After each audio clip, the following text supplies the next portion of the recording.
Hello, I'm Barry Daniel, and this is the podcast of the Middle Way Society. Our aim is to encourage a universal approach to living a more integrated, ethical life, avoiding dogma or any appeal to authority.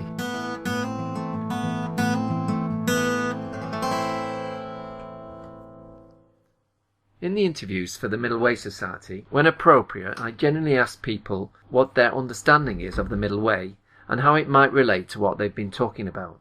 This is the first compilation of interviewees' responses to those questions.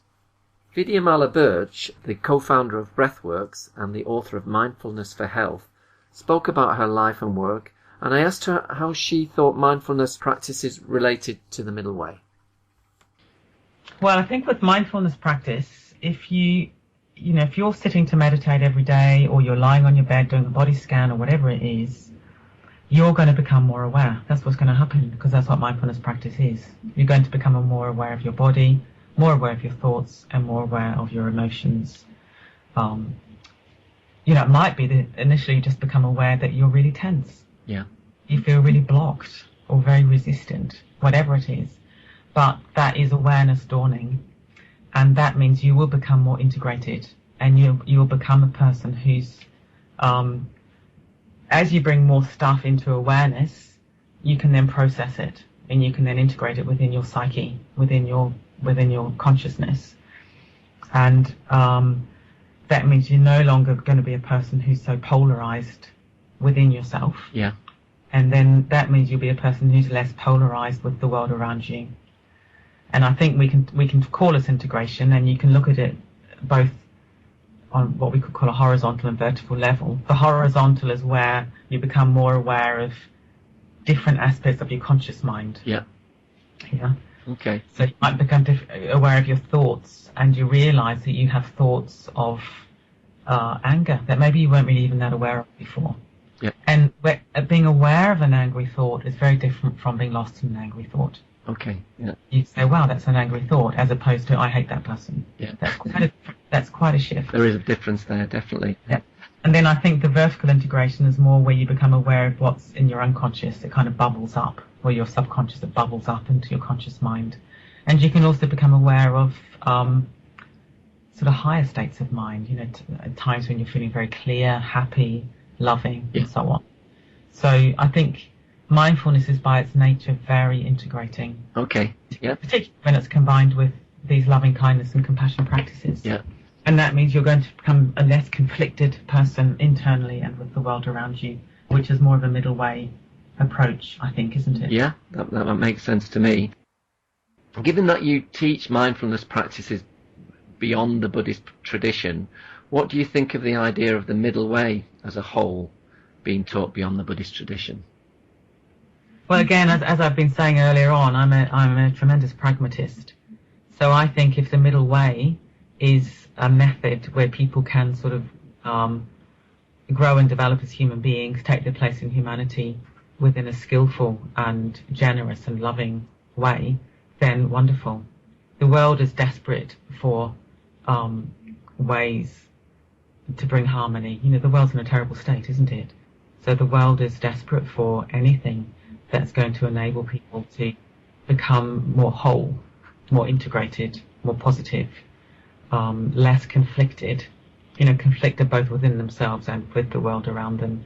And if the Middle Way is one way of doing that, then I think wonderful, I think my philosophy in it is really very simple, is if it works, do it.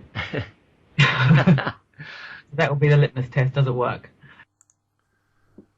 Julian Adkins, a CBT therapist from Edinburgh, spoke about his time as a ballet dancer and engineer, why he joined the society, his experiences with the Christian, Buddhist and atheist traditions, and I asked him what the Middle Way and integration meant to him.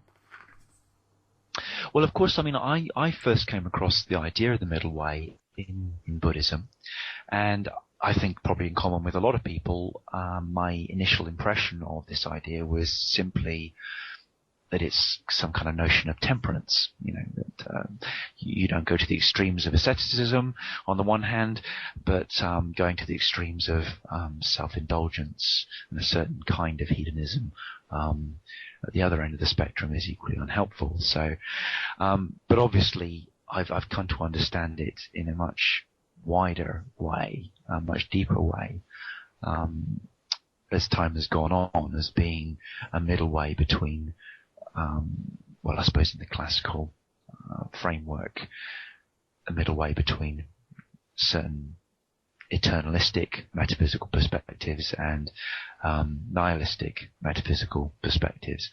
But I mean, any kind of metaphysical opposites could stand in for those two. So just basically trying to sort of put these questions about what happens after we die and what's the ultimate nature of reality and such like on one side, and engage with experience as we find it, in a more kind of pragmatic way. So I think it's got much in common with various sort of pragmatic philosophical traditions.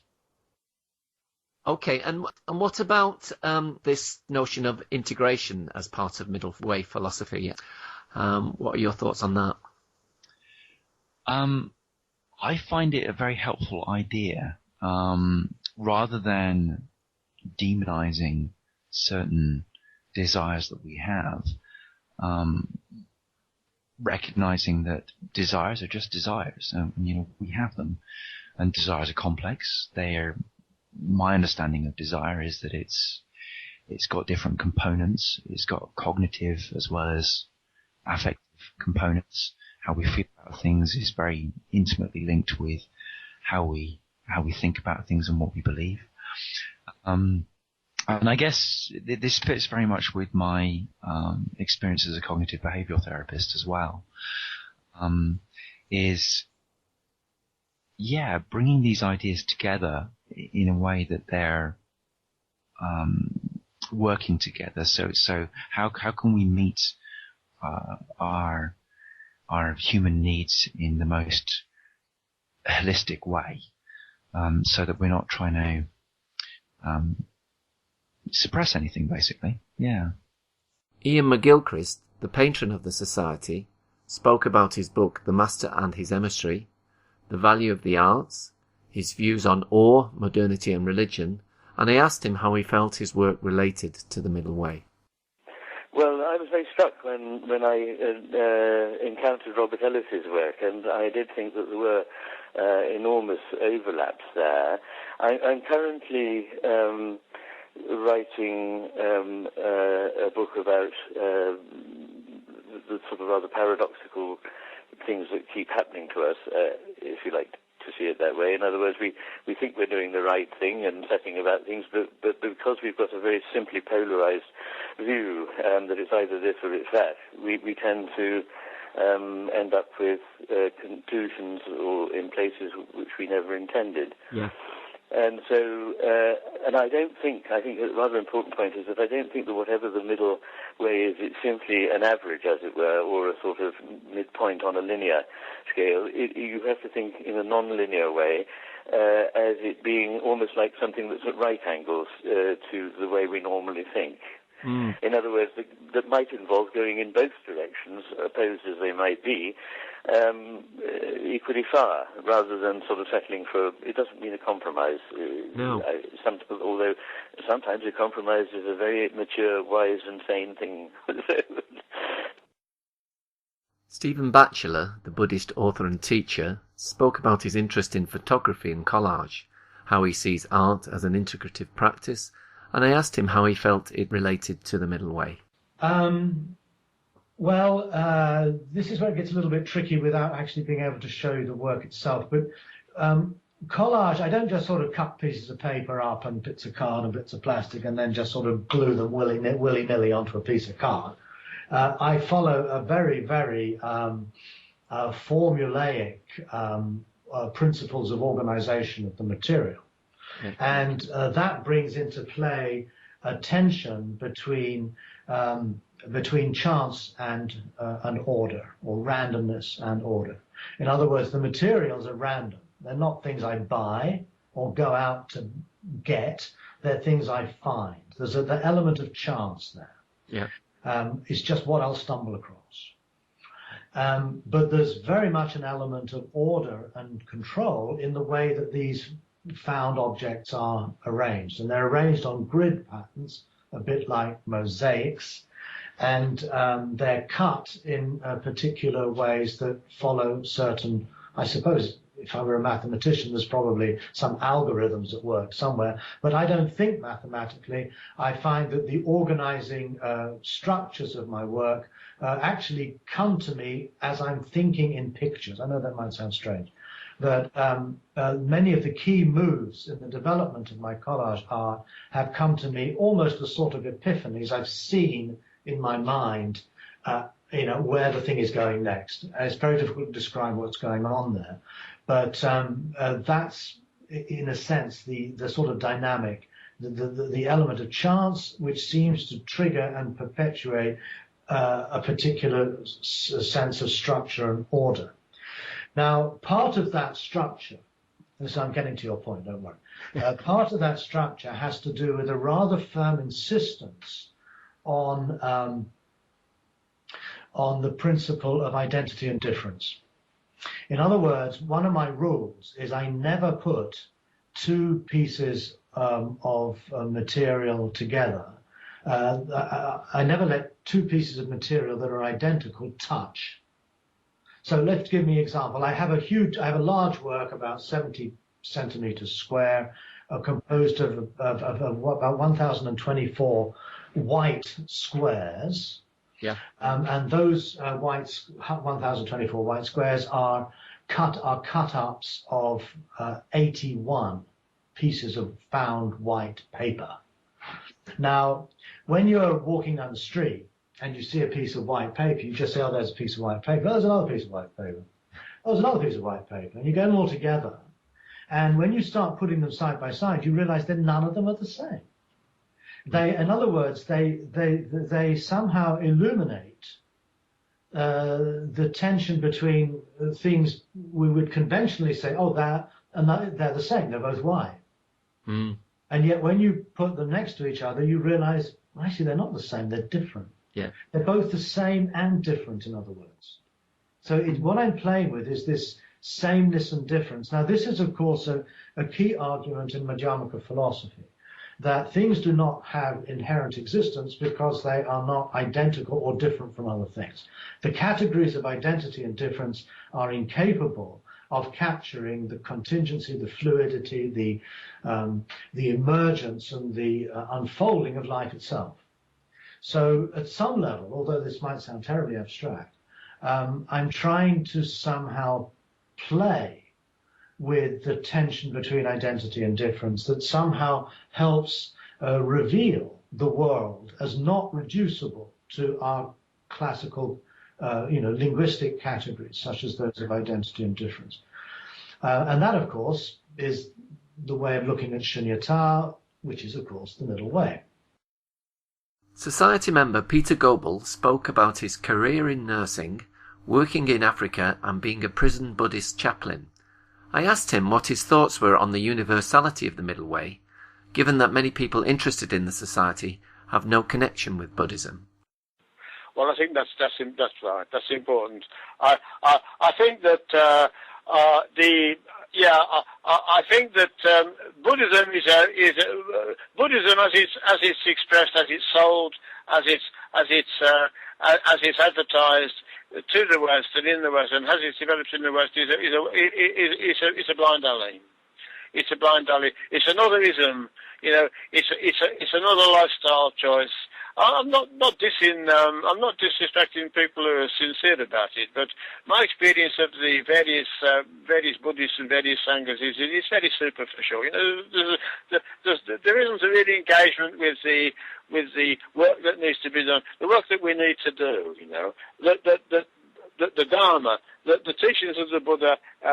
expressed to his generation, to his people in his time, in a way that they understood. But there's nothing around that meets our contemporary needs, but the Middle Way Society supplies it.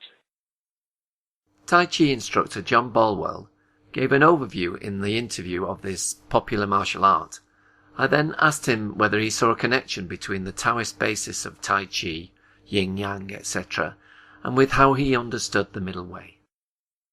Yes, I think the Yin Yang, if you like, the two extremes. Yeah. The sort of the male, the female, the light, the dark. But in the Yin Yang symbol, they revolve around each other, which symbolises a dynamic interplay of the two. So this sort of never is anything completely yin or completely yang. So in the double fish that you often see in the yin yang symbol, in the black part there's a little white dot, which means in the yin, even within the yin, at its most extreme, it convert to its opposite, the yang. And within the yang, the white, there's a black dot. So one thing is always interplaying with another. And again, this might be on a personal level. If someone is very yang, can they discover and find the more softer parts of the personality in the body? And if someone is very yin or perhaps a low energy, can they be invigorated with more sort of yang energy? Or if someone's very feminine, can they find other aspects of the personality? So the practice is something that may help to encourage and become a more rounded person, which I think is the middle way, really, rather than being one extreme, the yin or the yang. In this member profile, Emily Orbai spoke about her life, why she's studying psychology, agnosticism, and her plan to be a horticultural therapist. I asked her what the Middle Way meant to her and her views on integration. I hope that integration is something that most people can achieve. It's probably not as high up on the sort of steps, the Maslow step of, basic needs. And I don't think it's as high up as maybe it's sometimes seen as, like a luxury. I don't think it necessarily has to be. But the Middle Way perhaps can give you some tools to further integration without buying into some of the things that, a lot of religion and ideology overall, I don't think it's specific to religion, it's ideology as I see it. You buy a bundle of ideas, and then to get the one that says something to you, you have to buy all these things that come with it, and then they confuse you, because you adapt them even though they don't really make any intuitive sense, or they're not based on your experience. So it's like taking one step forward and two steps back, and having some kind of framework to try and decide what makes sense to you and what is just noise. Yeah, it's a valuable contribution. So I think that's what appealed to me with the Middle Way. Presumably you see integration when you talk about achieving it as not in an ultimate way, but something that you can work towards. Yeah, more of a process that, obviously it's not, I don't think it's like a nirvana state. I think I think that as people we kind of make our reality continuously, and we make our own selves that exist in this reality, and it's an ongoing process, and you have to always you accumulate a lot of stuff that you need to integrate. Yeah. So it's never going to be done, I don't think. Retired art teacher Norma Smith spoke about why she became a member of the Society, the importance of art in her life, agnosticism, and the power of metaphor. I asked her whether she'd always had an intuitive sense of the Middle Way. I think so, yes, I think so. But, lots of people I can think of as leading the Middle Way. But it does need a certain amount of effort to work things through. Yeah. And I'm happy to do that because I love to learn.